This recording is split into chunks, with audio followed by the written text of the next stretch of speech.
Cerita kita dimulai dengan jagoan utama kita, Jang Woo. Dia belajar coding dan desain murni otodidak tanpa tim sama sekali, dan bikin game ini sendirian. Sambil bersandar lelah di kursinya, dia meyakinkan diri sendiri. Tinggal 2 bulan lagi, dan dia bakal selesai. Usaha kerasnya pasti bakal bawa kekayaan melimpah. Tapi, tiba-tiba HP-nya berdering. Ternyata, dari Nona Ma Chun Chun, dia langsung angkat telepon itu. Ma dengan galak menagih kapan dia mau bayar uang sewanya. Jang Woo minta kelonggaran beberapa hari lagi. Sambil janji, kalau gamenya pasti bakal meledak dan hasilkan banyak uang. Ma langsung membalas santai, dia udah dengar alasan basi itu selama 3 tahun penuh. Cuma 10 orang yang beli game lawasnya, Doomsday. Apalagi penjualan game Peman. Makin parah. Soalnya cuma Mas satu-satunya orang yang sudi beli. Dia membalas agak sedih. Bilang aja mereka semua nggak punya selera bagus. Tapi Ma malah nyeletuk. Justru selera Jang Woo yang paling payah. Ma memberi peringatan keras.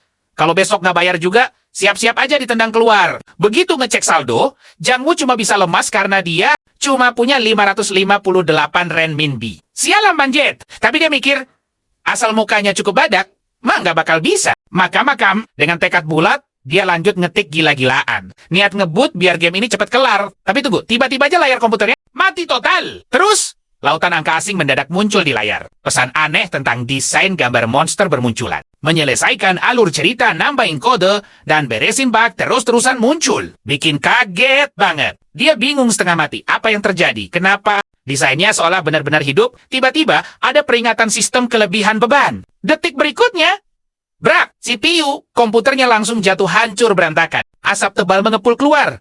Ya ampun, tamatlah nasibnya. Tapi tunggu dulu. Dia sadar ada cahaya super aneh yang masih menyala di layar komputernya. Layar itu menampilkan antarmuka gila yang mengumumkan rilisnya sebuah dunia fantasi baru. Platform perilisannya ternyata langsung di planet bumi. Bar progresnya mulai dari 15%, loncat ke 30%, dan boom, langsung 100%. Begitu selesai, cahaya menyilaukan memancar. Dari komputernya, dia refleks memalingkan wajah buat menghindari sinar silau itu. Dan tiba-tiba, semuanya di sekitarnya mulai bergetar. Parah nggak terkendali. Sadar ini gempa bumi beneran, dia langsung lari ke pintu, membukanya paksa. Dan kabur keluar gedung. Begitu di luar rahangnya nyaris jatuh. Pohon-pohon raksasa menjebol tanah dan merambat naik menyelimuti gedung-gedung. Dia sampai mikir, apa ini cuma mimpi? Soalnya, pohon-pohon itu kelihatan familiar banget. Orang-orang di sekelilingnya udah panik histeris, berusaha mencerna kegilaan macam apa yang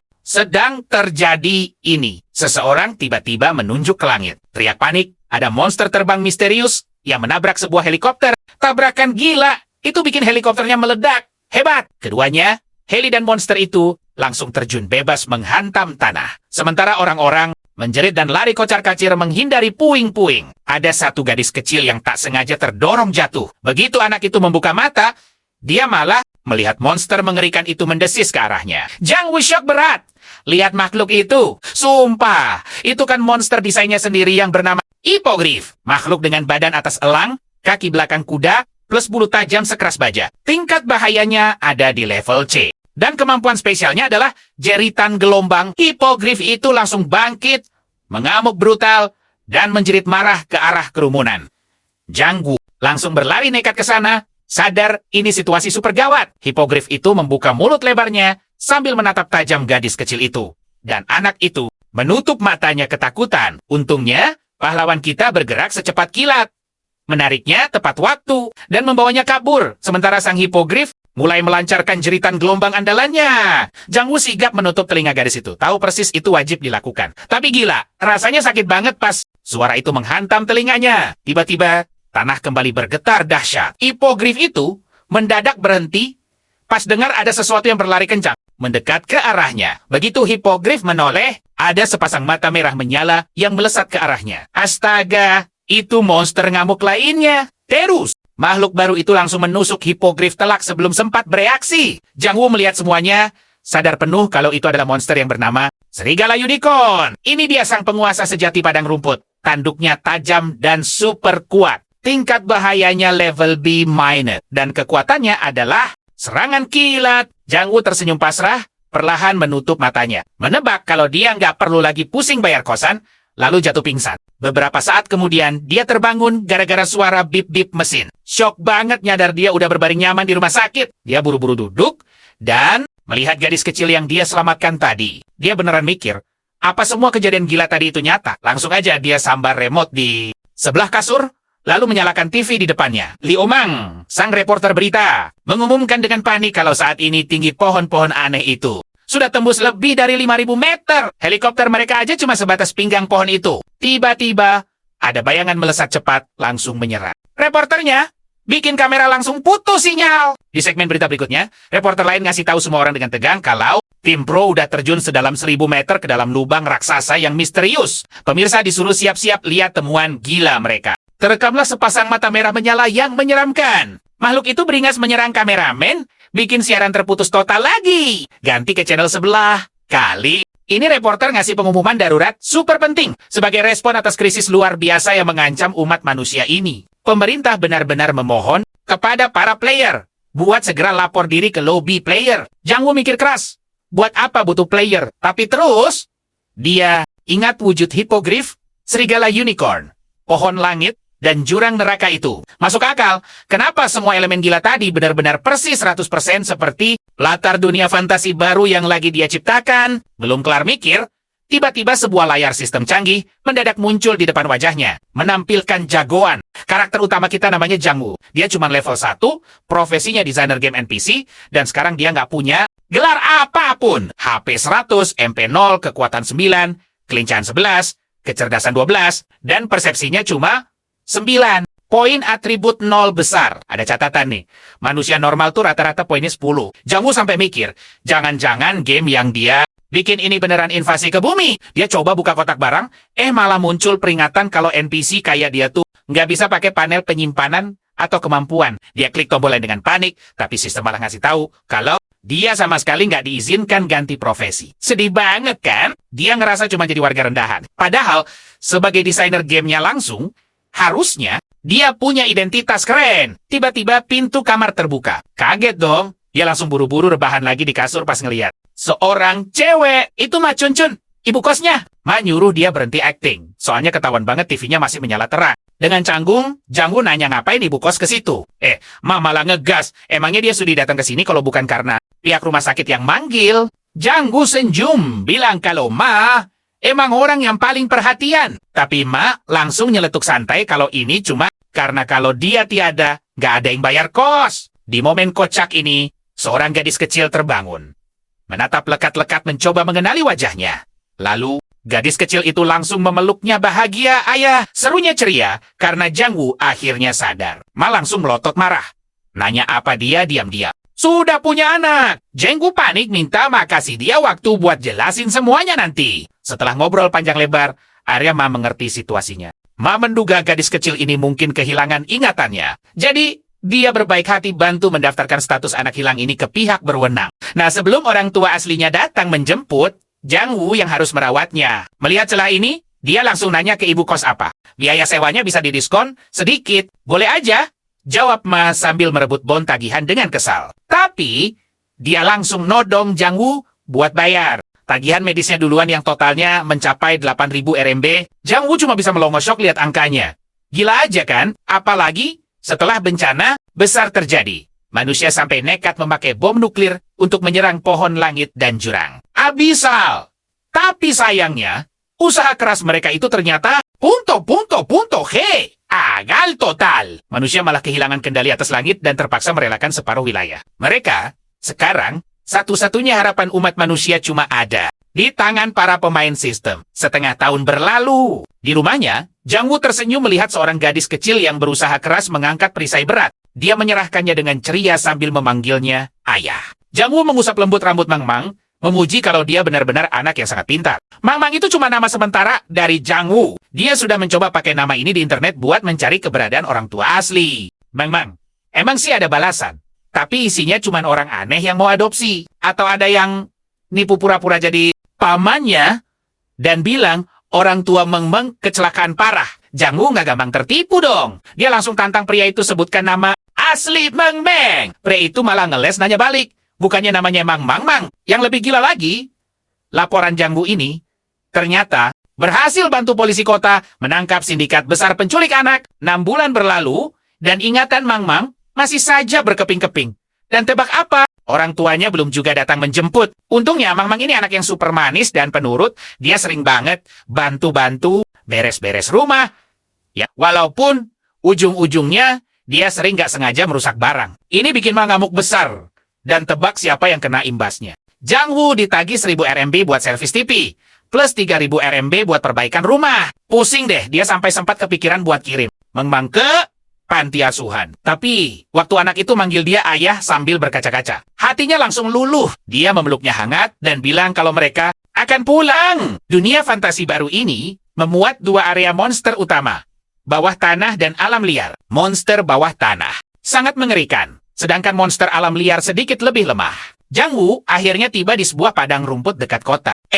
Dia meletakkan skopnya, lalu mulai menggali tanah tanpa ampun. Dia terus menggali tanpa henti, sampai akhirnya menemukan monster yang bersembunyi. Monster itu langsung melompat ganas ke udara buat menyerang. Tapi Jang Woo tenang, dia menangkis pakai perisainya. Setelah itu, dia menggenggam skopnya kuat-kuat dan langsung menghantam monster itu sampai tanduknya hancur berkeping-keping. Ting! Sebuah notifikasi sistem tiba-tiba muncul, memberitahu kalau dia baru saja mengalahkan seekor jakalope. Tapi sayangnya, karena statusnya cuma NPC, dia sama sekali nggak bisa dapat poin pengalaman. Setelah menyelesaikan misi perburuan ini, notifikasi lain muncul. Dia berhasil menumbangkan lebih dari 10.000 jakalope. Dan sukses mendapatkan gelar bergengsi. Pembasmi kelinci.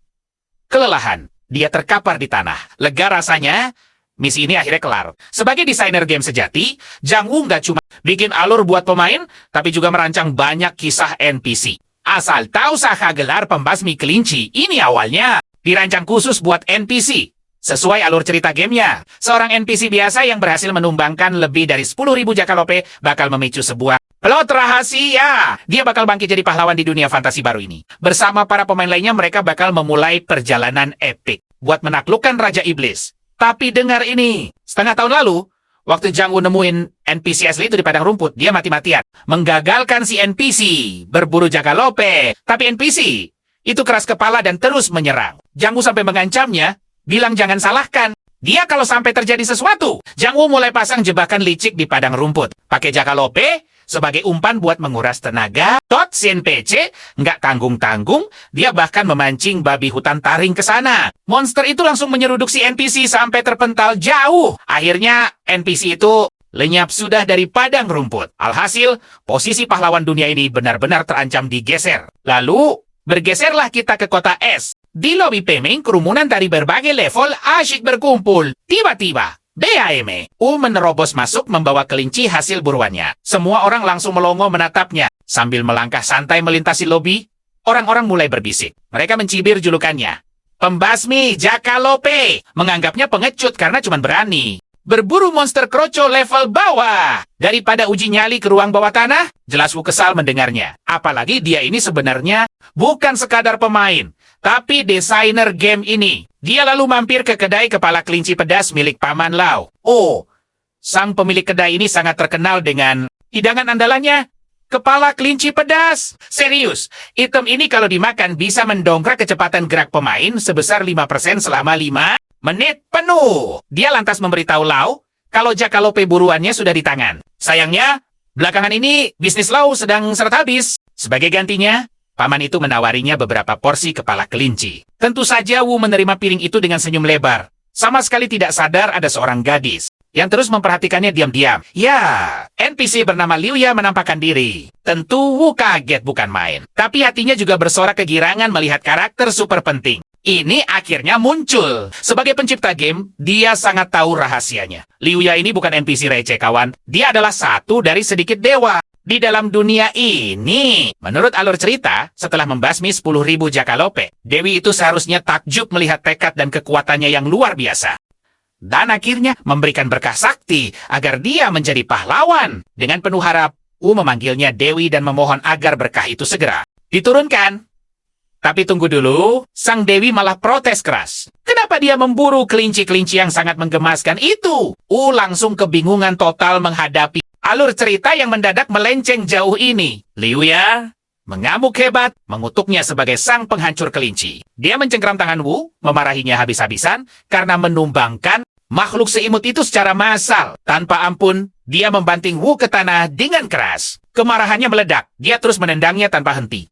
Bahkan, Paman Lau, sang pemilik kedai pun terlalu ketakutan untuk sekadar melerai. Kekacauan itu langsung menarik perhatian pemain lain. Dan saat mereka mengenali sosok Liu Ya, mereka mulai kasak-kusuk. Apakah Wu memancing amarahnya? Atau malah iseng menggoda NPC itu? Sementara itu, Wu yang sedang dihajar hanya bisa pasrah dan kebingungan. Bukankah seharusnya dia naik pangkat jadi pahlawan? Apa game ini tiba-tiba mengubah sistemnya sendiri? Tiba-tiba saja, ting! Sebuah notifikasi muncul mengejutkan. Sistem menyatakan bahwa akibat pemusnahan Jakalope yang dia lakukan, Dewi Liu Ya resmi mengutuknya tanpa ampun. Akibat dari kutukan itu, mulai detik ini dia dikucilkan oleh dunia. Identitas manusianya dicabut paksa, dan yang paling gila, dia diubah menjadi ras iblis. Layar antarmuka terbuka lebar. Panel karakternya kini memamerkan ras barunya.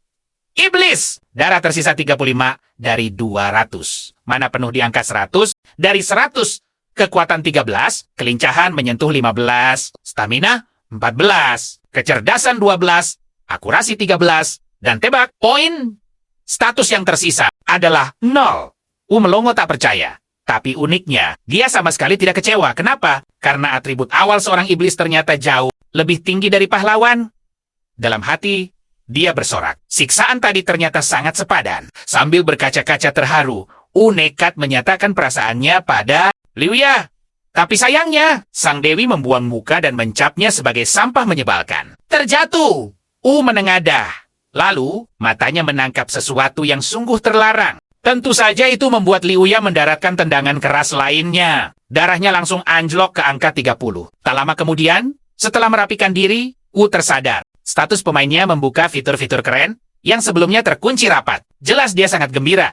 Fitur ini luar biasa praktis. Benar-benar membebaskannya dari repotnya membawa banyak barang saat berburu. Dia membuka daftar keahlian dan lihat, ada tiruan iblis level 1. Skill ini benar-benar gila. Bisa membuat iblis lemah ketakutan sampai lumpuh total. Waktu jedanya 60 menit dan menguras 20 mana. Lalu ada satu skill lagi. Transformasi iblis level 1.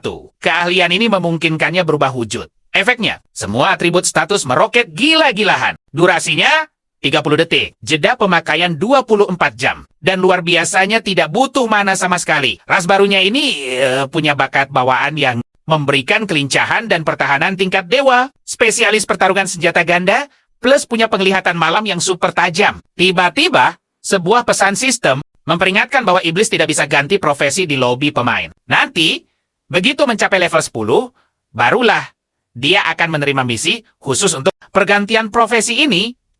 Lebih epik lagi, sistem bersiap mengumumkan ras rahasia ini ke seluruh dunia. Muncul pilihan, apakah dia ingin menyembunyikan nama aslinya? Tanpa ragu, memilih ya. Seketika itu juga, pengumuman heboh menggema, mengucapkan selamat kepada pemain misterius dari kota es. Karena berhasil dikutuk sang dewi, identitas ras langka berhasil didapatkan. Sekaligus membuka alur cerita rahasia. Tentu saja, pemain lain melihat pengumuman ini dan sulit mempercayainya. Iri. Tentu saja, mereka juga sangat ingin dikutuk oleh seorang dewi. Mereka heboh ingin menyelamati pemain misterius tersebut. Sama sekali tidak tahu kalau sang legenda hidup di dekat mereka. Beberapa bahkan berniat sujud memohon pada sang dewi. Kelakuan mereka benar-benar membuat tergelitik. Sementara itu, mari kita pindah ke markas asosiasi manajemen pemain. Sosok berwibawa yang duduk di kursi utama itu, dia adalah Presiden Lei Qi, petinggi utama asosiasi kota es. Dia juga menerima notifikasi heboh tentang ras baru itu. Sambil mengernyit, dia bertanya pada sekretarisnya. Adakah insiden besar yang meledak di kota mereka belakangan ini? Sang sekretaris sigap melaporkan. Baru-baru ini, Guild Naga Petir sukses menaklukkan ruang bawah tanah tingkat B. Sekretaris Bing Yun meyakinkan Lei dengan mantap. Jaringan informasinya menjamin 100% kalau guild itu sama sekali tidak berinteraksi dengan dewi manapun. Dan lagi, Guild Pedang Awan maupun Guild Kambing Biru belum menyentuh ruang bawah tanah baru-baru ini. Lei lalu menyelidiki. Adakah kejadian aneh di lobi pemain? Bing Yun langsung teringat satu hal konyol. Ada pemain spesialis pemburu Jakalope yang sukses, membuat marah seorang NPC sampai dihajar habis-habisan. Lei langsung memotong. Apakah insiden itu melibatkan bocah bernama Zhang Wu? Seketika, Bing Yun pun terbelalak kaget. Bertanya apakah Lei juga mengawasi Wu. Lei menjelaskan dia kebetulan kenal ayah Wu, lalu menyuruh Bingan untuk mencari Wu saat dia senggang. Karena Wu dikenal sangat takut dungeon, Lei menyarankan untuk merekrutnya ke tim cadangan mereka. Bingan mengangguk paham. Nah, pindah ke padang rumput. Dia memegang 2 sekop menatap taham. Seekor jakalope yang bersembunyi di tanah. Tiba-tiba, wus, monster itu melompat keluar dan menerjangnya. Saat mendekat, dia mengayunkan sekopnya dengan sangat ahli BAM, menghantamnya keras ke tanah. Notifikasi sistem langsung muncul, memberitahukan kalau dia sukses mengalahkan jakalope itu dan dapat 10 poin pengalaman. Sekarang, di level 1, dengan 10 dari 100 poin, dia merasa sangat puas akhirnya bisa naik level. Dulu, tiap kali berhadapan dengan gerombolan jakalope, satu-satunya pilihan cuma lari terbirit-birit. Tapi kali ini, dia sudah nggak sabar buat menghajar mereka. Setelah berubah jadi iblis, semua atributnya melonjak drastis. Gerakan para jakalope ini terlihat lambat banget. Waktu salah satu jakalope itu mencoba menyerang, dia menangkisnya dengan super gampang. Sambil senyum sombong, dia mengejek gerakan mereka terlalu lamban. Dia bisa baca semuanya. Dia mencengkeram. Telinganya menyeringai ngeri saat monster itu tumbang. Notifikasi selanjutnya muncul, memberitahukan kalau dia sudah naik ke level 2. Menatap jakalope yang kalah itu, dia langsung ingat kemampuan rasnya. Tanpa ragu, dia mengaktifkan skill intimidasi iblis. Mengejutkan para jakalope sampai mereka semua pingsan ketakutan. Dia membereskan jakalope yang tak berdaya itu, memasukkannya ke dalam inventaris, dan sukses naik level. Beberapa hari berlalu. Wu berburu jakalope sampai mencapai level 6. Sayangnya, saat labelnya naik, pengalaman yang didapat dari monster rendahan ini makin mengecil. Dia mulai sadar nih, kalau terus-terusan berburu, jakalope cuma buang-buang waktu buat cari pengalaman. Jadi, dia putuskan waktunya beralih berburu monster level tinggi. Walau di game aslinya pemain cuma dapat 1 poin, atribut bebas per level, di dunia ini para pendekar biasanya meningkatkan kekuatan. Assassin fokus ke akurasi tinggi, dan para penyihir menaikkan kecerdasan mereka.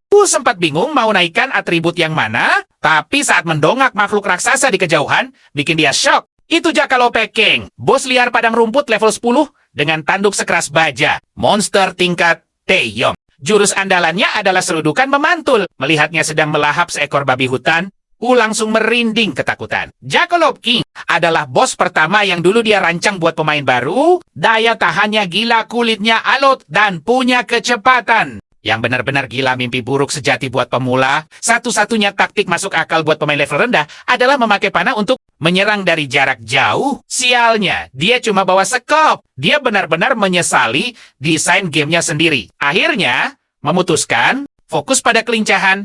Wu menambahkan 6 poin bebasnya. Langsung menaikkannya jadi 21. Sebagai pemain iblis, fisiknya jauh lebih kuat dari pemula biasa. Demi harga diri iblis, dia membulatkan tekad buat menantang Jakalope King. Tapi sayangnya, dia langsung mundur teratur. Sambil bercanda bilang cuman iseng. Dia mengejek para Jakalope itu sekumpulan kelinci bodoh. Tentu saja. Jakalope King langsung mengaum marah. Wu balas berteriak. Nanya, apa bos itu beneran mikir dia bakal bertarung adil?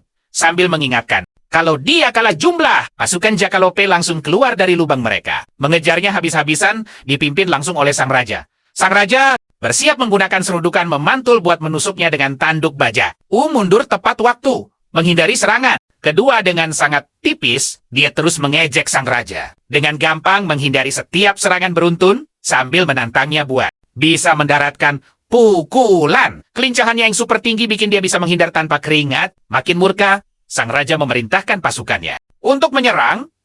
Wu berhenti saat mendengar kebisingan itu. Begitu menoleh, astaga, pasukan Jakalope dipimpin raja sudah ada persis di belakangnya. Bikin dia panik. Dengan suara gemetar dia berteriak memperingatkan pemain lain kalau bos liar Jakalope King mungkul dan menyuruh mereka cepat-cepat kabur. Tapi bukannya lari, para pemain itu malah kegirangan. Mereka melihat ini sebagai kesempatan buat dapat item langka yang dijatuhkan bos. Mereka meyakinkan kalau mereka bakal bantu. Tapi bukannya menolong, mereka malah ikut dikejar-kejar oleh gerombolan Jakalope itu. Pemain mengumpati tapi dia cuma cengengesan. Dia pamit beralasan mau memasak buat anaknya. Dia melambaikan tangan perpisahan, meninggalkan mereka yang melongo melihat kecepatan gilanya, sambil bersumpah bakal balas dendam atas kekacauan ini. Beberapa jam kemudian, di dalam gedung milik Nyonya Ma, dia membuka pintu apartemennya dan langsung disambut oleh Meng yang super imut. Anak itu memeluk ayahnya dengan riang. Dia bertanya apa kegiatan Meng hari ini.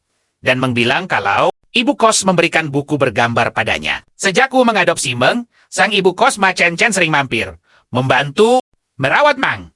Nyonya Ma juga mengingatkannya dengan tegas agar tidak bertingkah aneh-aneh pada Mang. Saat mereka saling menyapa dengan sangat ceria, perut mereka berbunyi nyaring karena lapar. Dia meyakinkan Mang bakal menyiapkan makan malam. Sejak jadi ayah, dia sudah belajar bikin segala macam nasi goreng. Mulai dari nasi goreng telur lobak kering, nasi goreng ham, nasi goreng tomat, dan banyak lagi. Tapi, saat dia membuka lemari kosong melompong, dia mengecek kulkas. Dan ternyata juga kosong melompong. Ya, persediaan makanan mereka benar-benar habis tak bersisa. Meng yang melihat wajah ayahnya yang murung, langsung menarik ujung baju Wu.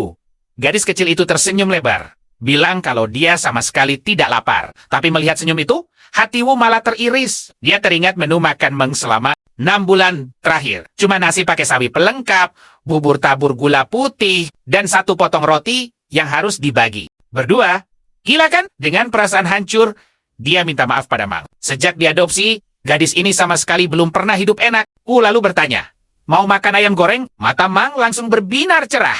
Tapi sedetik kemudian, senyum cerianya langsung pudar karena dia teringat sesuatu. Dia cepat-cepat menggeleng, menolak tawaran itu. Saat Wu bertanya alasannya, jawaban gadis itu sungguh bikin sedih. Kalau mereka menghabiskan banyak uang, ayahnya tidak akan bisa bayar sewa rumah. Tersenyum kecut. Memang benar, dia masih nunggak 3 bulan uang sewa, biaya perbaikan, dan tagihan medis. Tapi dia meyakinkan Mang, hari ini mereka akan makan besar. Padahal tahu tidak, saldo di dompetnya cuma sisa 121 RMB saja. Menatap mata Mang lekat-lekat. Berjanji, kalau mulai hari ini, mereka akan mengucapkan selamat tinggal pada kemiskinan. Dia langsung memesan paket ayam. Seharga 120 RMB, di dunia pasca bencana ini, sangat paham satu aturan mutlak. Para pemain adalah idola, sosok elit yang dipuja semua orang. Mereka ini punya fisik luar biasa kuat atau kekuatan penyembuhan misterius. Tapi yang paling penting dari semuanya, mereka itu super kaya. Selama punya status pemain, mereka punya akses eksklusif masuk ke dalam dungeon. Juga tahu sebuah rahasia. Beda dari monster liar di luar sana, monster dungeon akan menjatuhkan kristal. Bayangkan saja, 1 kristal tingkat E bisa ditukar dengan 500 RMB tingkat D, 1000 RMB, dan tingkat C bisa tembus 2000 RMB. Fakta inilah yang meyakinkannya. Menjadi seorang pemain adalah jalan pintas menuju kekayaan. Tak lama kemudian, terdengar ketukan pintu. Pesanan paket makan malam mewah mereka akhirnya tiba. Dan Mang makan dengan sangat lahap, sampai-sampai air mata harum mengalir di pipi mereka. Malam pun tiba. Menyelimuti Mang yang sudah terlelap, menarik selimutnya dengan lembut. Dalam tidurnya, gadis kecil itu mengigau riang tentang betapa enaknya kentang goreng tadi. Hati Wu menghangat. Dia lalu kembali ke meja komputer dan membuka forum obrolan. Ada berita besar. Jam 4 sore tadi, Raja Jakalope muncul di pinggiran kota, memicu serangan koloni kelinci raksasa. 4 orang pemain diserang habis-habisan oleh gerombolan kelinci itu sampai masuk rumah sakit. Untungnya, bala bantuan datang tepat waktu, dan nyawa mereka berhasil diselamatkan. Menghela napas lega mendengarnya. Kalau sampai mereka tumbang, pasti akan dihantui rasa bersalah seumur hidup. Kenapa? Karena semua postingan paling populer di forum itu ternyata ditulis olehnya. Pasca bencana melanda, bekerja keras membantu orang-orang lewat panduan rahasianya. Bagi para pemain, ini sudah seperti dewa penyelamat. Tapi sayangnya, tragedi terkadang tetap terjadi. Seperti insiden saat 50, orang masuk ke dungeon, dan cuma 2 yang berhasil keluar. Menurut pengakuan yang selamat, ketua tim mereka terlalu mengandalkan panduan dungeon tanpa bisa beradaptasi dengan situasi. Para pemain mulai meragukan panduan sang dewa. Tapi tahu persis, itu adalah kegagalan terbesarnya dalam membuat panduan. Kegagalan ini bahkan memicu munculnya dungeon berlapis dengan bos baru yang lebih mengerikan. Dia sadar betul, semua ini terjadi karena pembaruan sistem dan konten tambahan dari permainan ini. Di dunia mereka yang kejam, meskipun berhasil 99 kali, 1 kesalahan kecil saja bisa jadi akhir segalanya. Sejak insiden tragis itu, perlahan berhenti mengunggah panduan. Esok paginya, Dia sudah berdiri di padang rumput pinggiran kota es. Mengingat kondisi keuangannya yang sedang hancur-hancuran, dia harus putar otak mencari cuan. Dia berteriak lantang. Tidak apa-apa, dia menahan lapar, tapi dia tidak sanggup melihat Meng menderita lagi. Matanya mengunci segerombolan babi hutan. Saat ini dia masih level 6, dan dia wajib menyentuh level 10 pagi ini juga. Tekadnya sudah bulat. Dia harus mengambil misi perubahan profesi, menjelajahi dungeon bawah tanah, dan meraup kristal monster sebanyak-banyaknya. Di sisi lain, dia sangat tahu kalau babi hutan bertaring ini super agresif dan selalu menyerang berkelompok. Parahnya lagi, mereka tidak menjatuhkan kristal sama sekali. Buang-buang waktu, makanya sangat jarang ada pemain yang mau melirik monster ini. Tapi tunggu dulu, ada satu rahasia yang tidak diketahui siapapun. Diam-diam memasukkan hadiah tersembunyi. Saat sistem ini diciptakan, normalnya, berburu monster yang sama terus-menerus akan mengurangi poin pengalaman. Tapi beda cerita kalau dia menumbangkan 100 babi bertaring. Poin pengalamannya bakal berlipat ganda. Dengan skop andalannya, dia langsung menghantam anak babi level 3. Dia tahu persis, kunci naik ke level 10 dengan kilat ada di perburuan ini. Sebuah notifikasi tiba-tiba muncul memberitahukan kalau dia sukses menumbangkan target pertamanya dan mendapat 10 poin pengalaman, semangatnya langsung terbakar. Dia melanjutkan aksi perburuan epik ini. Tersenyum bangga melihat hasil buruannya. Tapi senyum itu langsung luntur saat menyadari segerombolan besar babi raksasa yang ngamuk ada tepat di belakangnya. Lari! Dia kabur sambil teriak minta maaf. Tapi monster itu terus mengejar. Tiba-tiba, notifikasi berbunyi. Keterampilan imitasi iblis miliknya sudah bisa dipakai lagi. Dia langsung mengerem langkahnya, berbalik perlahan, dan menatap para monster itu dengan seringai tajam. Giliran dia yang balas dendam. Keterampilan imitasi iblis diaktifkan. Melompat langsung ke arah gerombolan itu, membuat mereka seketika ambruk gemetar ketakutan. Tanpa ampun, dia menghabisi mereka satu persatu dengan sekopnya. Meraup 50 poin pengalaman per ekor. Panen besar ini membawanya tembus level 10 dengan mulus. Dan boom, misi perubahan profesi akhirnya terbuka saat dia mengakses. Melihat antarmuka permainannya, dia akhirnya bisa bernapas lega. Target level 10 berhasil ditembus. Walau jujur saja, butuh waktu setengah jam. Lebih lama dari perkiraan. Tapi tenang, waktunya masih panjang. Misi perubahan kelas ras iblisnya ini cuma satu. Menaklukkan serigala iblis di sisi utara pohon langit dalam batas 60 menit. Dungeon serigala iblis ini pada dasarnya adalah dungeon bawah tanah tingkat E. Arena ideal untuk tim berisi 5 orang yang sudah ganti kelas dan tentunya punya level di rentang 10 sampai 20. Nah, di dunia fantasi baru ini cuman ada 2 tipe dungeon. Dungeon bawah tanah dan dungeon permanen. Dungeon permanen ini punya lokasi pasti dengan gerbang wujud nyata. Jadi, semua monster di dalam arena tidak akan bisa kabur keluar dan dungionnya bakal terbuka lagi sesudah diselesaikan. Sebaliknya, dungeon bawah tanah acak itu bagaikan retakan dimensi yang bisa muncul kapan saja di hutan atau tengah kota.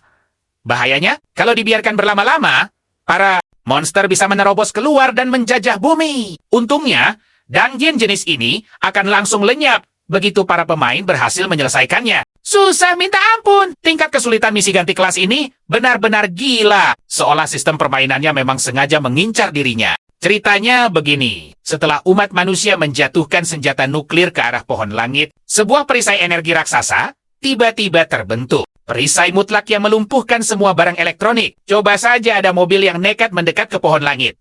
Mesinnya langsung terbakar. Dengan sendirinya, kalau ada jet tempur yang masuk, daya dorongnya bakal mati total. Bahkan, tidak ada satupun sinyal yang sanggup menembus perisai itu. Makanya, kereta kuda klasik jadi transportasi paling andalan di sekitar area pohon langit. Menariknya, asosiasi pengelola memberikan layanan tumpangan gratis buat para pemain. Begitu naik ke dalam kereta, dia asyik mengagumi pemandangan. Padang rumput yang cantik, sadar kalau alam justru tumbuh jauh lebih indah tanpa campur tangan. Manusia, akhirnya, mereka pun tiba di lokasi tujuan. Wah, rasanya bersemangat sekali bisa tiba di dungeon serigala iblis ini. Sama seperti tren game MMORPG, beberapa pemain senior sengaja menahan level mereka demi membantu pemain pemula dengan imbalan uang. Pemain-pemain cerdik ini mempromosikan diri sebagai tim joki dan berjanji akan membagikan kristal serta senjata bagus buat siapa saja yang menyewa mereka. Sadar kalau misinya harus selesai dalam 1 jam, dia mulai bimbang. Apa menyewa beberapa pemain pro saja sebagai bala bantuan? Tiba-tiba, seorang pemain memberitahu kalau timnya masih kurang orang, lalu menawarinya bergabung. Tapi tunggu dulu, pas dia iseng menanyakan tarif jasanya. Si pemain dengan santainya menjawab, harganya 20.000 RMB sekali jalan, ditambah promo bayar 5 untuk 6 perjalanan. Astaga, harga semahal itu bikin dia jantungan dan langsung menolak. Dia lalu melirik kelompok yang sempat dilihatnya tadi. Level mereka sepertinya udah naik tajam, perlengkapan mereka juga jauh lebih elit. Tiba-tiba, Chen Xin yang berlevel 19 melangkah mendekat. Sontak, dia panik dan buru-buru membuka inventarisnya. Gawat, dia harus bersembunyi supaya mereka tidak mengenali wajahnya. Sambil tersenyum, Chen Xin menjelaskan kalau timnya cuma berisi 4 orang dan butuh 1 anggota lagi. Cowok itu lalu bertanya, apa dia mau bergabung? Jagoan kita menoleh. Sudah memakai topeng. Yang sukses bikin Chen Xin kaget dan bertanya kenapa wajahnya ditutupi. Dengan tenang dia beralasan kalau dia hanyalah penambang kelas yang murni, memburu kristal monster di dungeon, dan sama sekali tidak ikut campur dalam pertarungan. Mendengar itu, Chen Xin langsung menenangkan. Bilang kalau kelasnya tidak jadi rintangan, dan dia bebas ikut. Chen Xin juga menegaskan kalau senjata jarahan akan dibagi rata. Di antara 4 anggota utama, tapi khusus untuk pembagian kristal, dia bakal dapat jatah yang adil. Lega banget rasanya karena identitasnya tidak terbongkar. Dia lalu berpikir jernih. Level dan senjata kelompok ini ternyata setara dengan tim joki berbayar tadi. Makanya, dia menyimpulkan kalau beraliansi dengan mereka adalah langkah cerdas. Lalu menyetujui tawaran Chen Xin. Bersama-sama, mereka mendorong dan membuka gerbang raksasa dungeon. Di baliknya, cuma ada kegelapan pekat. Karena efek pohon langit mematikan semua teknologi, mereka terpaksa harus memakai obor kayu sebagai penerangan, bukannya senter canggih. Menggenggam obor erat-erat, mereka melangkah semakin dalam. Di saat itulah, dia diam-diam mengaktifkan mata iblisnya. Wih, terlihat jelas kilauan kristal tertanam di lantai dan dinding batu. Kae, orang yang berlevel 18 langsung gatal ingin memungut kristal itu. Tapi Chen Xin buru-buru melarangnya keras. Tiba-tiba, seekor serigala melompat dari kegelapan. Mata meranja, menatap tajam dengan aura pembunuh. Itu adalah serigala iblis berzirah level 12. Chen Xin refleks memperingatkan timnya soal bahaya monster ini, dan menyuruh mereka bersiaga penuh sementara dia memancing fokus si serigala. Detik berikutnya, salah satu serigala menerjang ganas ke arah mereka. Tapi sebatang anak panah melesat dan menghantamnya telak, tepat saat Chen Xin melompat mendekat. Tanpa ampun, Chen Xin menebas monster itu dalam sekejap. Seekor serigala lain mencoba menyergap Chen Xin, tapi untungnya sihir Kai meledak tepat pada waktunya, melumpuhkan monster itu sebelum cakarnya menyentuh tubuh sang kapten. Chen Xin mengabarkan kalau kedua serigala iblis itu sudah dibersihkan, lalu menyuruh timnya untuk segera memulihkan energi sebelum beranjak lebih jauh. Dia menatap jagoan kita, memperingatkan ancaman monster yang makin ganas di depan, lalu menyarankan supaya dia diam di belakang.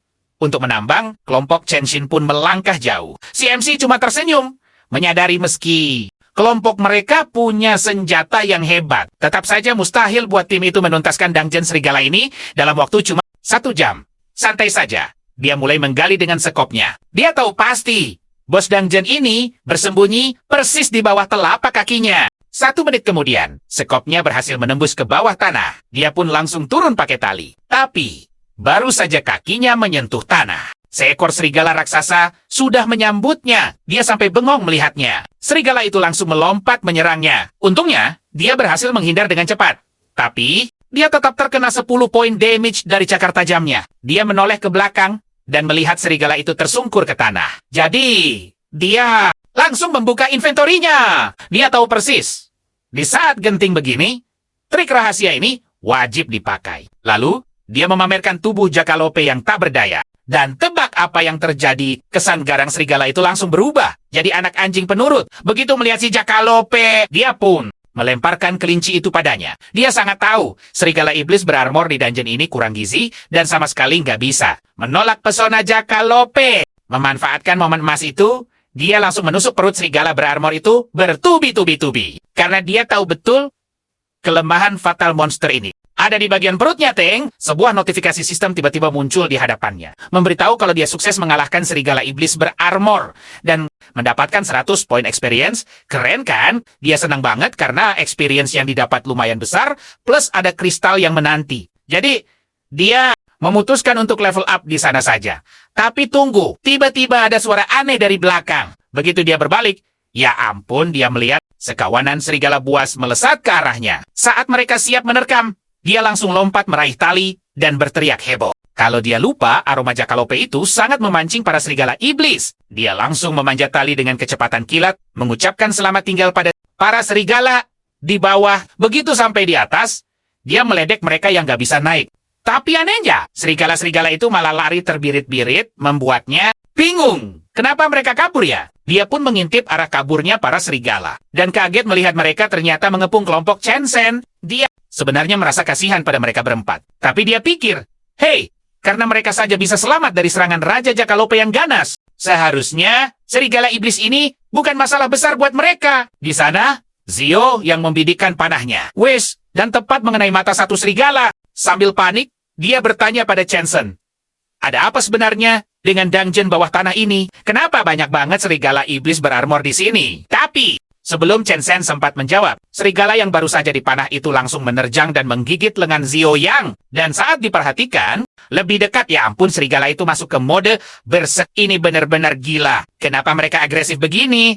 Padahal kelompok itu belum memprovokasi mereka sama sekali. Chen-sen mengayunkan pedangnya ke serigala itu, sambil berteriak keras pada timnya. Fokus! Jangan ada yang lengah! Jangan bengong di tengah pertarungan! Chen-sen langsung memanggil Jin Yan Kang, menyuruhnya segera menyembuhkan luka Zio Yang. Dan tanpa babebu, Yan Kang langsung menurut. Chen-sen lalu mendekati Qi Zhenai, memerintahkannya untuk melontarkan bola api peledak ke arah serigala itu. Di sisi lain, Yun Kang mulai mikir, apa kelompok mereka ini dikutuk ya? Belum lama ini mereka sampai masuk rumah sakit gara-gara amukan Raja Jakalope. Dan baru saja boleh pulang. Tapi kejadian aneh malah terulang lagi di dungeon level E ini. Zhenai langsung merapal mantra bola api dan melontarkannya dengan kuat ke arah mereka. Sialnya, serigala-serigala itu menghindar dengan gesit, lalu melompat balik, menyerang. Zhenai berteriak panik, bilang pada Chen-sen kalau jumlahnya terlalu banyak. Dia memohon agar mereka mundur saja. Chen-sen sambil menahan serangan cakaran serigala, langsung berteriak menyuruh seluruh timnya untuk mundur perlahan dan lindungi Zhenai selagi dia menembakkan bola api. Tapi tunggu, sebelum mereka sempat kabur, terdengar auman super keras. Dan saat mereka mendongak, ada serigala raksasa yang menatap mereka dengan tatapan membunuh. Serigala lainnya langsung mengepung rapat, mengurung mereka sepenuhnya di tengah-tengah arena. Yun Kang gemetar ketakutan, merasa ini akhir dari segalanya. Sementara Zio yang bertanya dengan suara bergetar, apa monster raksasa itu adalah pemimpin serigala iblis sekaligus bos lantai 2. Dan kenapa monster mengerikan itu bisa turun ke lantai 1? Sementara itu, si Wu malah asyik menggali tanah dengan santai. Dia senang banget karena ruangan bos ternyata tepat di bawahnya. Tapi, gerakan sekopnya berhenti seketika saat dia mendengar auman buas dari lantai 1. Awalnya dia pikir, equipment berempat itu kan bagus, pasti aman. Tapi rasa penasarannya menang, dan dia memutuskan untuk mengintip. Misi bisa nunggu, tapi bakal gawat kalau kelompok Chen-sen sampai gugur di sini. Bagaimanapun juga, dia teringat kalau dirinya pernah hampir bikin mereka celaka. Dia pun mengendap-endap mendekati sumber suara auman itu. Dan dari kejauhan, dia melihat kelompok Chen-sen sudah benar-benar terpojok oleh para serigala. Niatnya sih mau jadi pahlawan, memancing sang bos serigala iblis menjauh, biar mereka berempat bisa fokus membereskan sisa serigala berarmor itu. Tapi, tiba-tiba ada cahaya merah menyala terang dari arah mereka, bikin Wu bertanya-tanya, apa yang sebenarnya terjadi? Ternyata, Chen-sen mengeluarkan sebuah senjata yang berkilau luar biasa. Sebuah artefak legendaris bernama Belati Api Gila Kadal Api. Artefak sakti ini membungkus penggunanya dengan kobaran api. Efeknya nggak main-main, menaikkan pertahanan, kekuatan serang, dan kecepatan pemulihan sampai 50%. Dan bertahan selama 60 menit. Tapi syaratnya, cuma bisa dipakai pemain di bawah level 20. Langsung mengenali item super langka dari bos dungeon bawah tanah ini, yang biasanya akan hancur setelah sekali pakai. Chiu yang mengingatkan Chen-sen dengan panik kalau mereka menghabiskan tabungan setengah tahun demi senjata itu. Yang Kang juga menggerutu, kalau orang lain tahu mereka pakai artefak tingkat D di dungeon level E, mereka pasti bakal diketawakan habis-habisan. Tapi Chen-sen tidak peduli. Dia membalas tajam, bilang kalau mereka harus bertahan hidup dulu sebelum memikirkan rasa malu. Dari Kehahuan Wu mengangguk pelan. Oke, fix.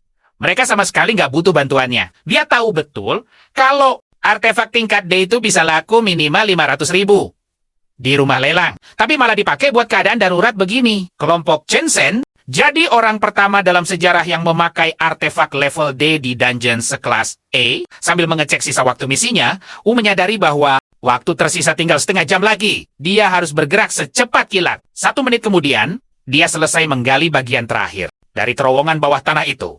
Turun dengan hati-hati. Dang Hop mendarat tepat di ruang bos Dungeon Serigala Iblis. Dia langsung mengamati lawan-lawannya. Monster pertama, serigala berkepala 2 bernama Source, Elite Dungeon Serigala Iblis level 20, yang terkenal akan kebengisannya yang luar biasa. Makhluk tingkat E ini punya kemampuan khusus bernama cabikan. Nah, makhluk kedua adalah sang bos. Manusia setengah siluman bernama Luka level 25 dengan 2000 poin kesehatan. Awalnya seorang kepala suku, Luka akhirnya terkorupsi dan berubah jadi bos Dungeon Serigala Iblis. Sebagai entitas tingkat D, senjata andalannya adalah sebuah kapak raksasa. Dulu, demi membuat petualangan di dunia fantasi baru ini makin seru, Wu sengaja menebar berbagai titik kumpul dan rahasia tersembunyi di seluruh permainan ini. Salah satu rahasia paling keren di Dungeon Serigala Iblis, pemain bisa langsung tembus ke ruang bos tanpa harus bertarung sama sekali. Rute biasa cuma mengantar pemain ke depan pintu bos. Tapi beda dengan Wu, dia menggali lubang pintas langsung ke dalam ruang bos. Demi menghindari bos terbangun, dia membuka penyimpanan dan mengeluarkan babi panggang. Lalu dicampur dengan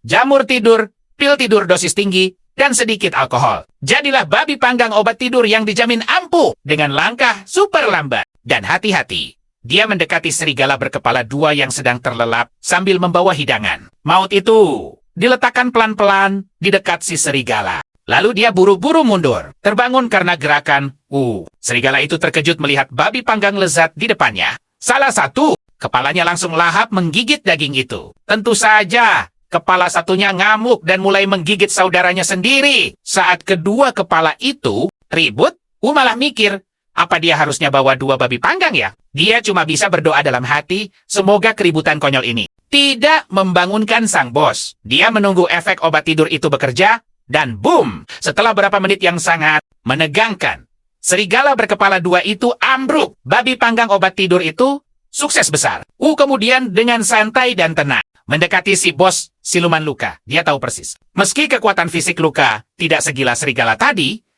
bos ini memegang kendali penuh lewat kapak raksasa tingkat D dan jurus tarian badainya. Senjata bernama kapak raksasa siluman itu punya daya serang antara 35 sampai 50. Kemampuan khususnya, tebasan tarian badai dengan waktu jeda 30 menit. Sebenarnya, pusaka ini adalah harta karun suku siluman yang seharusnya hanya dipegang oleh sang kepala suku. Sayangnya, setelah terkorupsi, Luka mencurinya dan membawanya kabur dari wilayah sukunya. Masalahnya, senjata ini butuh level 25 untuk dipakai. Kesal luar biasa, karena dulu dia sendiri yang mengatur syarat level 25 itu. Merayap ke arah kapak sambil bergumam, ingin memukul wajahnya sendiri. Tapi tiba-tiba tubuhnya kaku. Si bos mulai terbangun. Dengan secepat kilat, dia memasukkan kapak itu ke penyimpanannya. Shanggos mengepalkan tinju dan langsung mengincar Beruntung, jagoan kita berhasil menghindar. Sayangnya, serpihan batu dari hantaman itu menguranginya 20 poin kesehatan. Waspada Denggan. Serangan mengerikan ini, sadar satu pukulan telak bisa merenggut separuh nyawanya. Saat bos itu menerjang lagi, berkelit, lalu lari terbirit-birit, berteriak minta waktu jeda buat memakai penguat kemampuannya. Dia membuka sistem, menelan kepala kelinci pedas buatan Laujang, untuk mendongkrak kecepatannya sebesar 5% selama 5 menit. Terus, dia mengaktifkan keahlian gelar pembasmi kelincinya, yang menaikkan kekuatan amuknya sebanyak 10% selama 10 menit. Mengacungkan 2 sekop, dia berbalik menatap bos itu dan menyatakan aksi kejar-kejaran ini resmi berakhir. Saat bos yang murka itu mendekat, sebuah notifikasi tiba-tiba muncul. Cuma tersisa 14 menit untuk menyelesaikan misi ini. Sadar kalau ini saatnya beraksi, memasang kuda-kuda menyerang. Mereka saling berhadapan dengan aura mencekam, sementara sang serigala berkepala 2 masih tidur ngorok dengan damainya di pojokan. Makhluk itu melontarkan tinju mematikan, tapi Wu dengan lincah menangkis. Menggunakan ujung sekopnya, mencengkeram gagang sekop kuat-kuat. Dia menebas makhluk itu dan menghasilkan 15 poin kerusakan. Tapi tunggu, dia langsung sadar. Serangannya tadi nyaris tidak terasa. Buat menumbangkan monster ini, dia harus mendaratkan 200 pukulan. Dengan kekuatan penuh yang sama, buat sebuah tim. Ini sih gampang. Kalau ada petarung tangguh yang bisa menahan serangan bos, sekaligus memancing amarahnya, anggota lain bisa menyerang tanpa henti. Tapi masalahnya, sekarang dia sendirian, kawan. Dan dia tidak punya waktu untuk memancing bos itu. Tiba-tiba, monster buas itu memungut batu raksasa dan melemparnya. Tidak sempat menghindar. Lemparannya terlalu cepat. Batu itu menghantamnya telak, menguras 60 poin kesehatannya. Bersandar ke dinding, sambil meringis, dia kaget bukan main. Kok bos ini punya kemampuan melempar? Sepertinya sistem game telah memodifikasi si monster buas. Ini jelas bukan bos yang dia kenal dulu. Dan yang lebih gila, makhluk itu malah meraih rantai serigala berkepala 2. Sampai kebingungan. Kenapa dia tiba-tiba berhenti menyerang, dan tanpa disangka, siluman luka itu menampar serigalanya berkali-kali untuk membangunkannya. Astaga, curang sekali. Wu membuka antarmukanya, mengutuk si bos yang sangat pengecut. Padahal Wu melawannya sendirian.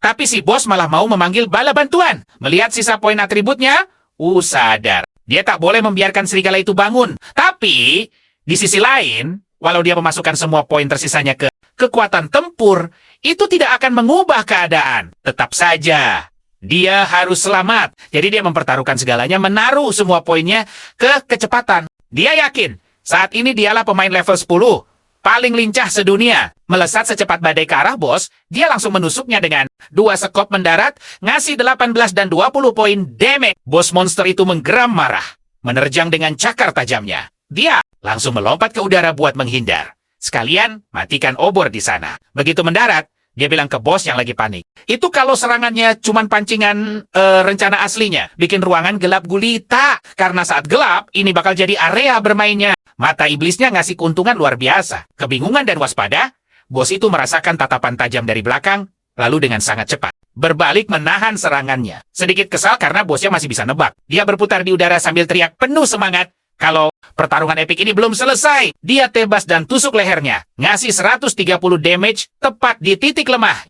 Sekarang, HP bos itu sisa 1817 dari 2000. Monster itu membalas, tapi dia menghilang secepat kilat. Saat bos bingung, satu sekop melayang keras, dia menusuk titik lemah di tempurung lutut.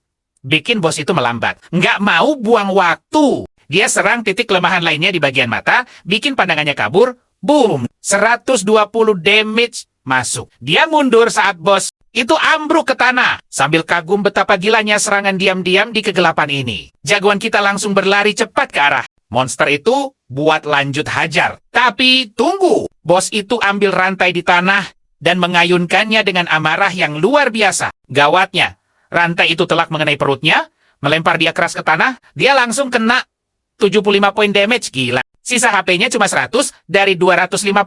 Sambil menahan perih, dia buka inventaris, sedikit mengumpat, lalu buru-buru ambil obat. Saat monster itu menerjang lagi, dia lari. Sistem langsung ngasih peringatan bahaya. Monster itu mulai terbiasa sama kegelapan. Jadi dia minum ramuan pemulihan tingkat menengah buat balikin 100 HP dalam 10 detik. Begitu tenaganya balik penuh, dia langsung berhenti, lari, dan menatap tajam monster itu. Waktunya balas dendam. Dia melompat tinggi, menghantam kepala bos itu pakai sekop andalannya, lalu memukul wajah, bahu, tangan, dan dagunya bertubi-tubi. HP bos itu anjlok ke 650 dari 2000. Tiba-tiba, layar notifikasi epic muncul di depan matanya, mengabarkan kalau HP bos Dungeon Serigala Iblis, si manusia setengah hewan luka yang kuat, sudah turun jadi sepertiga. Bos itu bersiap masuk mode mengamuk. Beberapa detik kemudian, aura bos meledak, dan satu peringatan sistem muncul, buat ngasih tahu kalau dia sudah dikunci.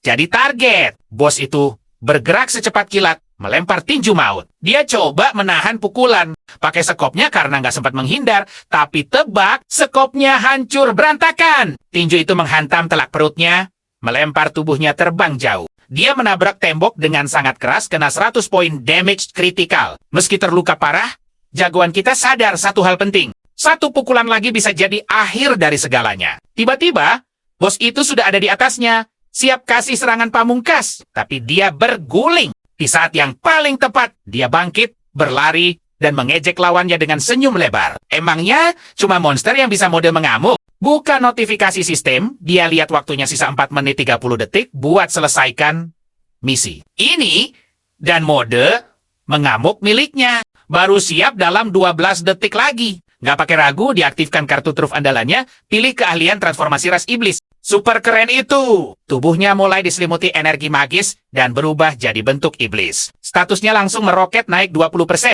Transformasi ini cuma bertahan 29 detik. Tapi energi yang meluap dari tubuhnya luar biasa. Dia sangat yakin Dengan wujud iblis ini, dia sanggup tumbangkan pemain level 30 sendirian. Si bos Luka, biarpun lagi mode mengamuk yang seram, malah kelihatan ketakutan. Jagoan kita, wow, sekarang berubah jadi raksasa yang sangat mengerikan. Bos itu panik, ambil batu dan melemparnya bertubi-tubi.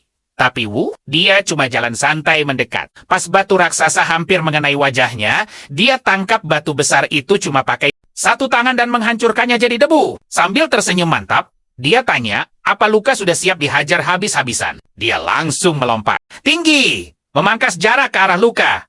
Dengan gaya ceria, dia suruh bos itu merasakan tinju seriusnya. Boom! Dia pukul wajah. Dan dagunya tanpa ampun. Setiap pukulan ngasih damage dari 130 sampai 170 poin. Dia tahu wujud ini ngasih kekuatan. Luar biasa dewa, tapi waktunya sangat singkat. Cuma 30 detik aja. Kalau dia gagal menumbangkan bos Luka dalam waktu pendek ini, keadaan bisa berbalik berbahaya. Jadi, dia sama sekali nggak kasih waktu lawannya istirahat. Di sisi lain, Nunjau di lantai pertama. Denjen, Chen dan kelompoknya terkapar kelelahan. Zio yang kelihatan lega banget sama kemenangan mereka.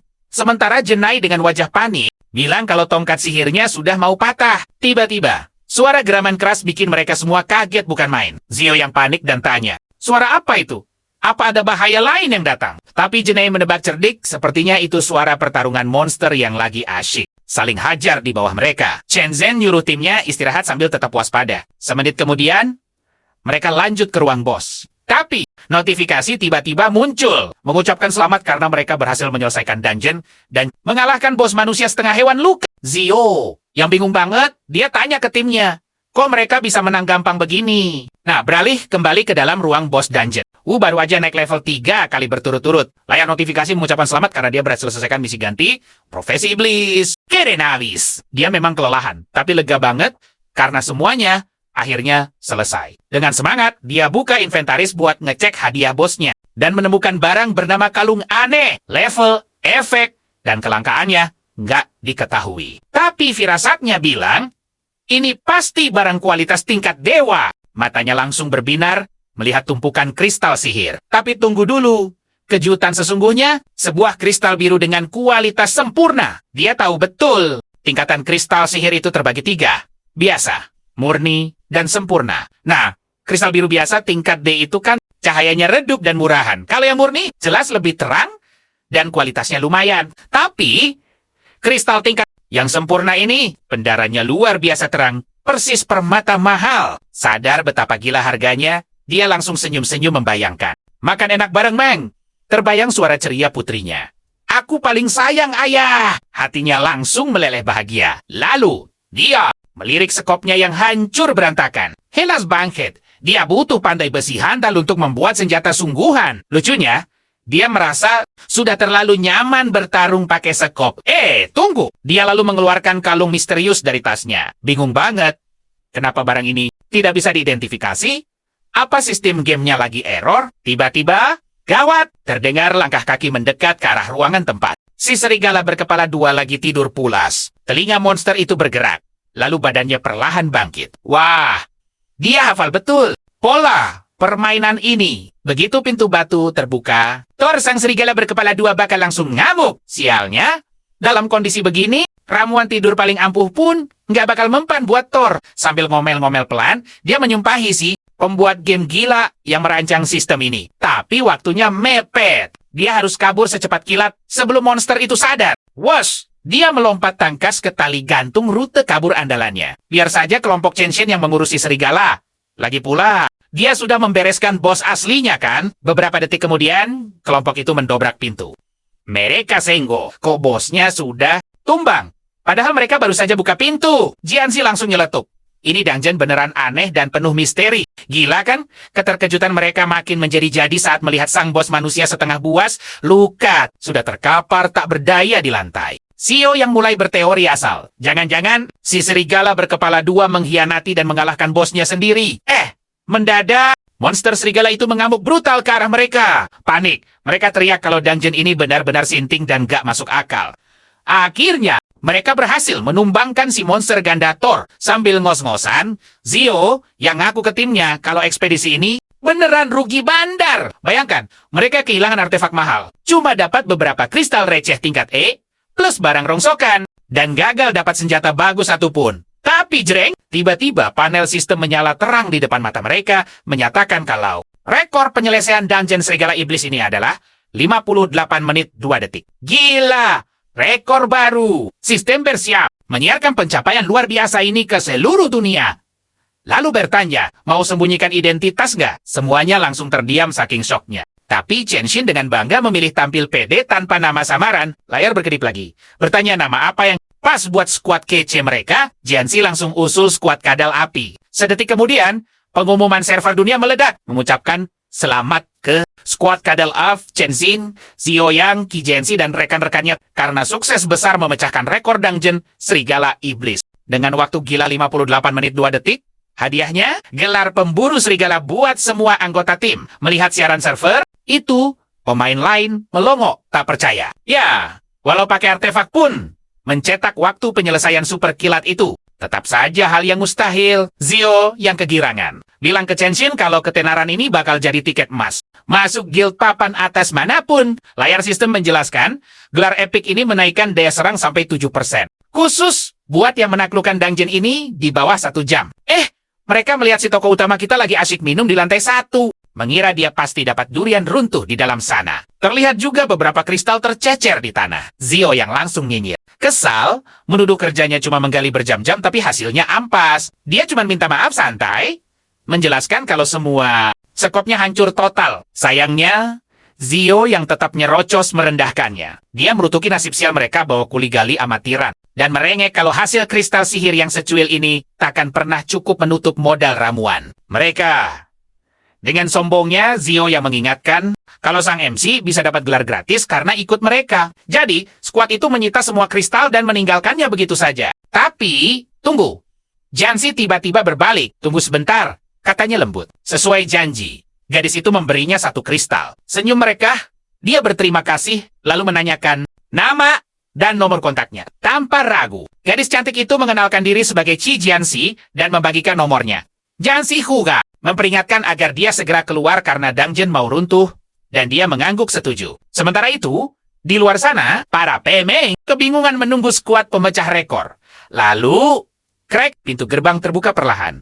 Bam! Sorak-sorai langsung pecah menggelegar. Semua orang mengerumuni mereka layaknya selebriti. Ada yang menyodorkan undangan guild elite, menawar rahasia taklukan bos, sampai siap rogo saku untuk memborong semua barang rampasan mereka. Males banget sama keramaian berisik begini. Jagoan kita diam-diam menyelinap pergi bagai hantu, meninggalkan kelompok pamer Chenshin dan gerombolan fans itu di belakang. Sampailah dia di tempat sepi yang aman. Yakin gak ada yang mengintip. Layar panel sistem miliknya segera dibuka. Waktunya tiba. Misi krusial untuk pergantian kelas akhirnya sukses besar. Yang artinya, dia siap bertransisi ke profesi baru yang lebih gila. Dia paham betul, petarung iblis itu punya kekuatan tempur dan pertahanan mutlak dengan fisik sekeras batu, sampai-sampai jarang ada senjata yang mempan menembusnya. Tapi tunggu dulu. Kelas pemburu iblis, pilihan ini benar-benar gila, kelincahannya luar biasa tinggi, dan daya serangnya, kelas ini sanggup mengubah semua kelincahan menjadi kekuatan serang yang bikin musuh gemetar. Terakhir, kelas penyihir iblis yang terkenal dengan kekuatan jiwa mereka yang absolut. Ahli dalam berbagai mantra penyembuhan keren, dan punya kemampuan memanggil arwah kegelapan, serta pasukan tengkorak. 1 penyihir iblis hebat, bisa meratakan seluruh pasukan musuh sendirian. Tapi karena cowok kita ini Libra, dia cukup galau dalam mengambil keputusan penting. Dia paham betul mekanismenya. Prajurit iblis itu ibarat tank yang tebal. Sementara pemburu iblis itu bagaikan sosok pembunuh bayaran yang lincah, dan penyihir iblis lebih condong sebagai pemanggil monster. Saking serakahnya, dia sungguh berharap bisa memborong ketiga kelas itu sekaligus kalau saja sistemnya mengizinkan. Ting, notifikasi sistem memberitahunya bahwa dia hanya boleh memilih 1 profesi saja. Ya, kecuali dia berhasil mengamankan sertifikat pahlawan legendaris yang bisa membuka profesi tambahan. Dia curiga kalau mendapatkan sertifikat pahlawan itu pasti membutuhkan campur tangan sang dewi. Tidak deh. Untuk saat ini dia memutuskan mundur dan menghindari sang dewi. Takut kena omel habis-habisan kalau sampai ketahuan. Alhasil, dia memantapkan hatinya pada profesi pemburu iblis. Yup, Pilihan ini paling masuk akal dan sangat cocok untuknya. Kemampuan luar biasa untuk mengubah seluruh kelincahannya menjadi kekuatan serang destruktif di saat genting. Tiba-tiba, cahaya terang menyelimutinya bersamaan dengan notifikasi sistem yang meresmikan perubahan profesi. Barunya sebagai pemburu iblis, menandakan semua atributnya telah dirombak. Posisinya kini di level 13, mengantongi 120 poin pengalaman dari 380 yang dibutuhkan untuk naik level. Dia juga menyandang gelar mentereng sebagai pemburu kelinci dan pemburu serigala. Poin kesehatannya sekarang mencapai 300, poin mananya 150, sementara kekuatan dan kelincahannya naik 28, fisiknya bertambah 14, kebijaksanaan 12, kepekaan 13, menyisakan 3 poin atribut bebas yang belum digunakan.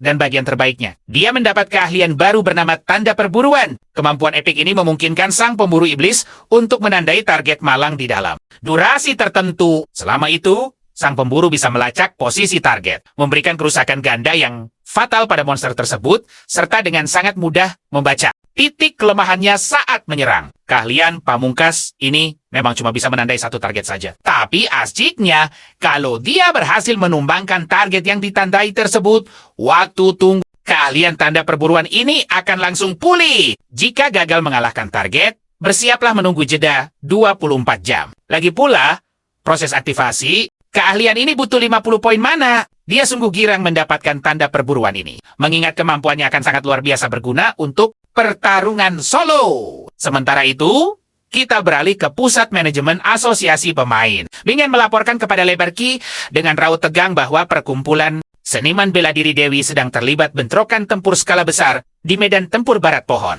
Langit, lawan mereka kali ini adalah pasukan peri gelap. Sungguh tragis.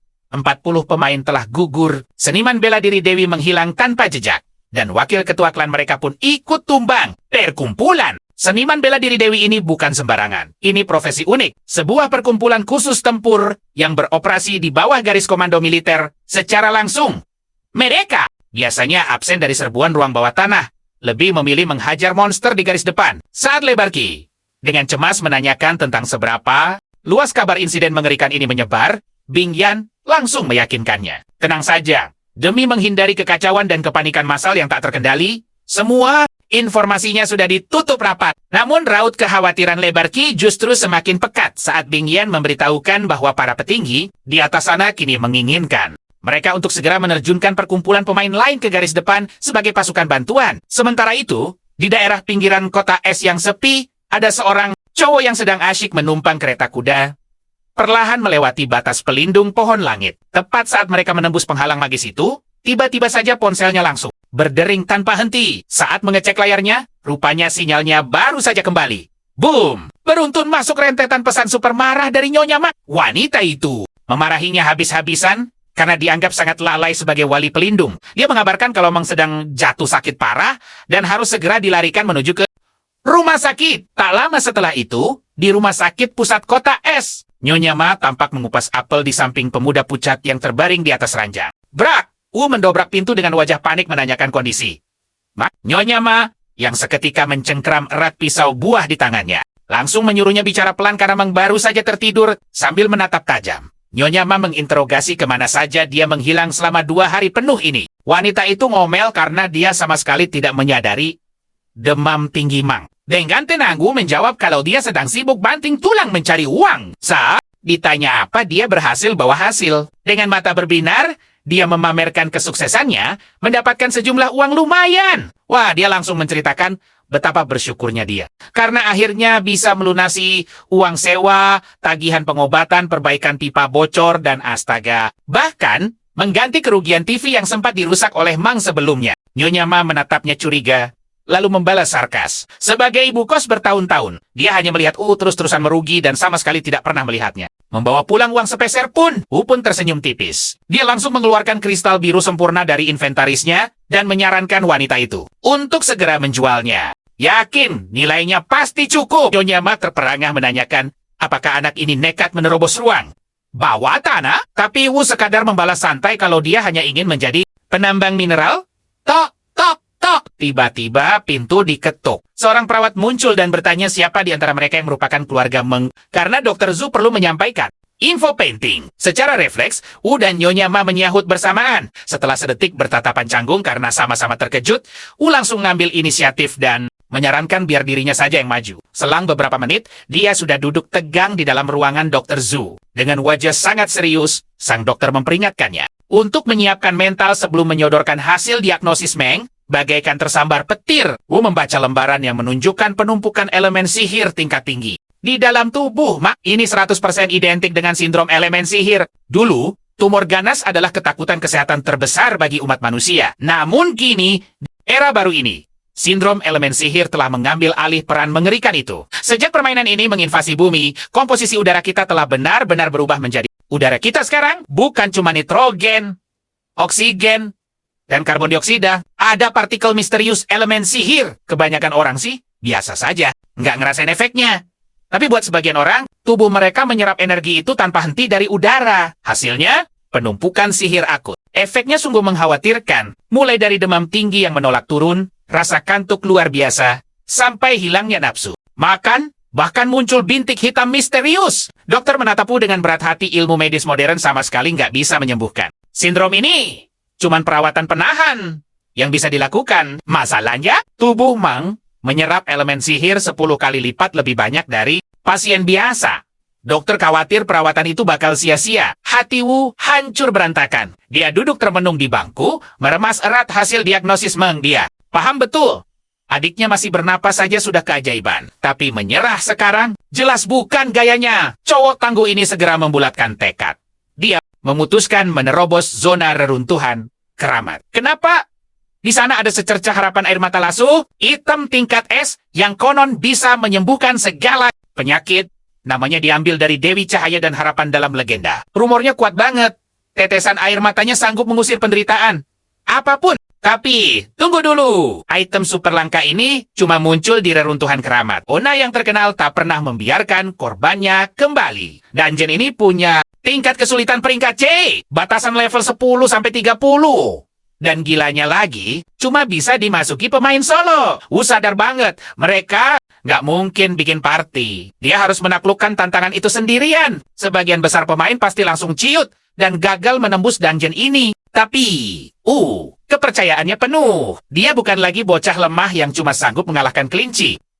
Bertanduk dengan langkah tegap, dia kembali ke kamar adiknya. Nyonya Ma langsung mencecarnya dengan wajah cemas. Menanyakan hasil dokter dan keadaan Meng. Wu mencoba tenang, berkilah bahwa ini cuma demam biasa. Tapi dia beralasan kalau biaya perawatannya masih kurang. Jadi dia mau tidak mau harus segera melunasi sisa tagihan secepatnya. Mendengar itu, Nyonya Ma meledak protes. Dia bersikeras mereka sudah menyetor $3.000 tadi pagi. Masa iya? Uang sebanyak itu ludes dalam hitungan jam. Ma langsung melembut. Dia menguatkan Wu. Kalau memang uangnya mepet, biaya sewa kos bisa ditunda sampai Mang pulih sepenuhnya. Pertahanan Wu runtuh. Air matanya menetes berterima kasih atas kebaikan Ma. Tapi Ma malah terkekeh santai kalau bukan karena dia pasti sudah mengusir Wu dari dulu. Sambil mengomel sayang, Ma menepuk punggung cowok itu. Lalu menunjuk betapa tubuh Wu kini penuh debu kotor. Dia melarang keras. Wu mendekatinya dan menyuruhnya cepat mandi bersih-bersih. Biar Nyonya Ma saja yang menemani dan merawat Mang sepanjang malam. Wu baru sadar badannya penuh tanah dan pasir. Ini gara-gara dia menggali jebakan di dungeon Serigala Bayangan, tempat dia bertarung sengit melawan sang bos dungeon. Alhasil, seluruh badannya babak belur dan dekil parah. Menuruti omelan penuh perhatian Ma, dia mengangguk pelan, bersiap mandi dulu. Tapi Ma dengan tenang menyuruhnya segera pergi. Di bawah guyuran shower, Wu baru menyadari sesuatu. Sejak mewarisi kekuatan ras kegelapan, ada perubahan besar pada tubuhnya. Muncul dorongan intens untuk menghancurkan rintangan apapun. Padahal levelnya baru menyentuh angka 13. Tapi tunggu dulu atributnya. Jauh melampaui mayoritas pemain level 20 dengan kemampuan tanda buruan andalannya. Dia sanggup menyapu bersih dungeon peringkat D tanpa beban. Meski begitu, menembus dungeon tingkat tinggi sendirian jelas sangat nekat. Risikonya kelewat besar. Dia harus segera mendongkrak total daya tempurnya. Setelah selesai merenung dan mempersiapkan diri, dia bergegas keluar. Jalan Chang'an di kota es super sibuk. Ini distrik bisnis andalan tempat pemain bertransaksi dan menjual persenjataan andalan. Saat menyusuri keramaian, terdengar raungan monster malang dalam kandang. Si penjual licik sedang meyakinkan seorang wanita bahwa monster peliharaan itu dijamin 100% aman. Lalu klik. Dia menekan sebuah tombol sambil mengarahkan pelanggannya untuk melakukan hal yang sama. BZZT. Monster malang itu tersengat setrum keras dan langsung ambruk lemas dalam kandang. Sang penjual dengan santai meyakinkan nyonya itu bahwa selain kalung pengejut listrik, semua taring tajam monster itu sudah dicabut habis demi mencegahnya melukai orang. Merasa sangat lega nyonya. Itu pun langsung setuju. Membeli, membuang muka. Bumi memang sudah berubah 180 derajat.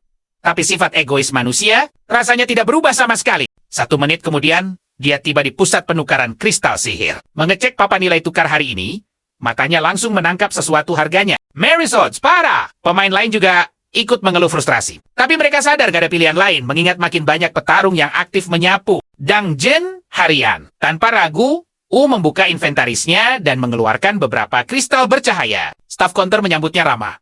Lalu menjelaskan dengan profesional bahwa harga terkini kristal peringkat biasa itu $455, sedangkan peringkat D965 yakin mau. Lanjut menjualnya sekarang tuh tersenyum penuh arti. Tunggu, dia masih punya 1 kristal sihir lagi. Begitu barang itu diletakkan di atas meja, dia langsung menanyakan taksirannya. Staf itu melotot terkejut melihat pendarannya. Setelah diamati dengan sangat hati-hati, staf tersebut memberitahukan kebenarannya ini adalah kristal sihir sempurna peringkat D. Tiba-tiba, pria di belakangnya mendesah kecewa. Ya, cuma kristal sempurna peringkat D.